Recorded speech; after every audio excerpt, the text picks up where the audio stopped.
बेहिशेबी मालमत्ता प्रकरणी समीर भुजबळ यांना ईडीने केली अटक। आज सकाळी 11 वाजता ईडीच्या विशेष कोर्टात करणार हजर। झाला नाही आणि त्यामध्ये प्रकरणाशी समीर भाऊ किंवा माझे कुटुंबीय पंकज भाऊ यांचा काही मात्र काही संबंध नाही। समीर भुजबळांच्या अटकेनंतर छगन भुजबळांची पहिली प्रतिक्रिया। प्रकरणाशी समीर पंकज यांचा संबंध नसल्याचा केला दावा। अधिकाऱ्यांनी स्वतःला हवं ते लिहून सह्या घेतल्याचा केला गंभीर आरोप। आम्ही व्यक्तीच्या विरोधात नाही, भ्रष्टाचाराविरोधात आहे लढा। किरीट सोमय्या यांची प्रतिक्रिया।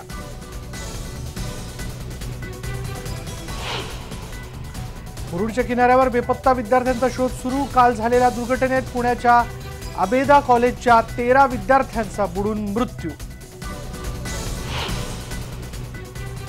मुंबईत चालत्या ट्रेनमध्ये महिलेचा विनयभंग। डब्यातल्या इतर महिलांच्या मदतीने गर्दुल्ल्याला केलं पोलिसांच्या हवाली।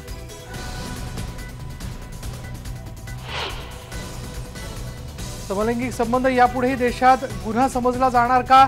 सुप्रीम कोर्टाच्या निर्णयाला आव्हान देणाऱ्या क्युरेटिव्ह पिटिशनवर आज सुनावणी। स्त्रीभ्रूण हत्या थांबवण्यासाठी गर्भनिदान चाचणी बंधनकारक करा। महिला आणि बालकल्याण मंत्री मनेका गांधींचं विधान।